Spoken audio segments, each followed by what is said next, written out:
Эгерде сиздер математикадан базалык темаларды билбесеңиздер, сөзсүз түрдө мурунку видеолорду көрүүнүздү сунуштайм.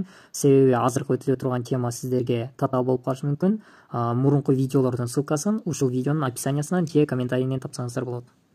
Эсептин чыгарылышын көрөрдөн мурда эсепти өз алдынча чыгарып көрүңүздөр. Себеби канчалык деңгээлде эсептин ордугун ошондо биле аласыздар. Көпчүлүк адамдар B колонкасындагы бул жакта турган сандарды кошуп коет. Кошкондо ошондо барабар дейт дагы, тамыр астында 7 дейт. Анан А колонкасы чоң деп белгилеп коет.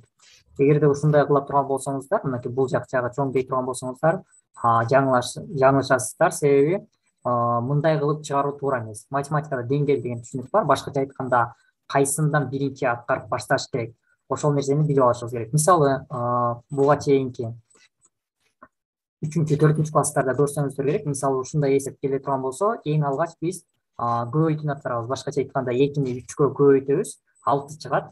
6-га 2-ни кошобуз, 8 чыгат. Эмнеге биз 2-ге 2-ни кошуп туруп 3-кө көбөйткөн жокпуз? Себеби деңгээл боюнча көбөйтүү биринчи аткарылышы керек. Эгерде бөлүү тура турган болсо, бөлүү биринчи аткарылмак.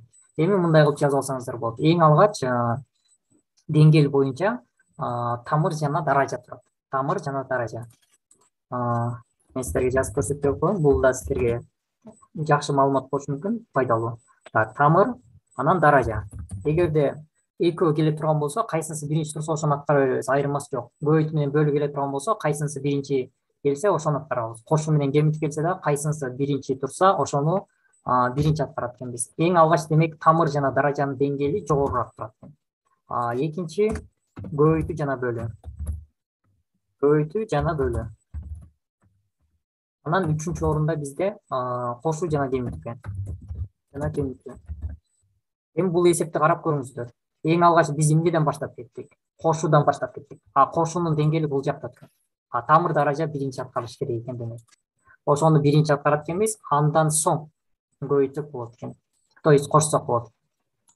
Эми бул жактан карай турган болсок, 8ден так чыкпайт тамырдан. Бирок биз билебиз, болжол менен чыгарып койсок болот бул жактан, же болбосо такта квадратка көтөрүп да чыгарсак болот. Анда уже эсеп оорлошуп кетет. Ошондуктан болжол менен гана тамырдан чыгарабыз. Мисалы, тамыр астында 9дан биз билебиз 3 чыгат. Тамыр астында 4төн 2 чыгат. Ал эми тамыр астында 8,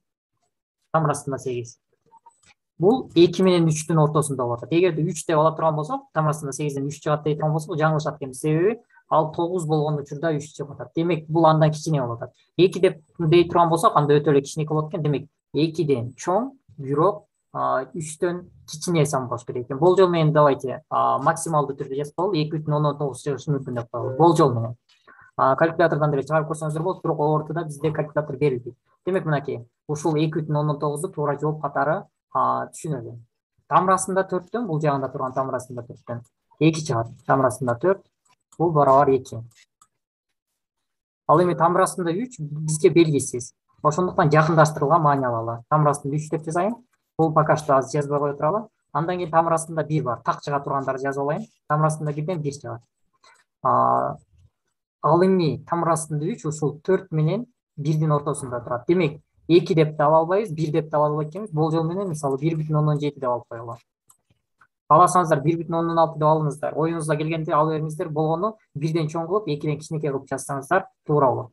Бирок бул так туура жооп деген сөз эмес. А колонкасында 2,19 чыгат деген сөз эмес. Болгону болжол менен алдык. Балким калькулятордо башкача чыгышы мүмкүн. Эми караңыздар, бул жактан 2 чыкты. Эгерде барабар деп жаза турган болсок, 2 кошулган тамыр астында 3төн 1,17 чыкты. Барабар 3,17. Демек, бул жагыбыз сөзсүз түрдө 3төн чоң сан чыгат экен. 1ден чоң болуп атат. 1,16 дейбизби, 1,1 нерсе дейбизби, 3төн чоң сан чыгат сөзсүз түрдө. Бул жактан эң максималдуу түрдө ала турган болсок дагы 2ден ашпайт. То есть 3төн ашып кетпейт экен. 2,99 дей турган болсок дагы 3кө жеткизе албайт экенбиз. Эми караңыздар, 3,17 баары деле B колонкасы чоңдук бар экен. Эгерде биз жанагындай кылып кошо турган болсок, демек жаңылышмак экенбиз. бул өтө деле оор эсеп эмес, болгону кичине башты адаштыра турган эсеп. Ошондуктан ушундай нерселерге сөзсүз түрдө көңүл буруңуздар. Жеке мен менен ортого даярданам десеңиздер, экранда турган номерге кайрылсаңыздар болот. Эгерде видео жаккан болсо сөзсүз түрдө лайк басыңыздар жана каналга катталып коңгуроону жандырууну унутпаңыздар. Эгерде суроолор болсо комментарий калтырыңыздар.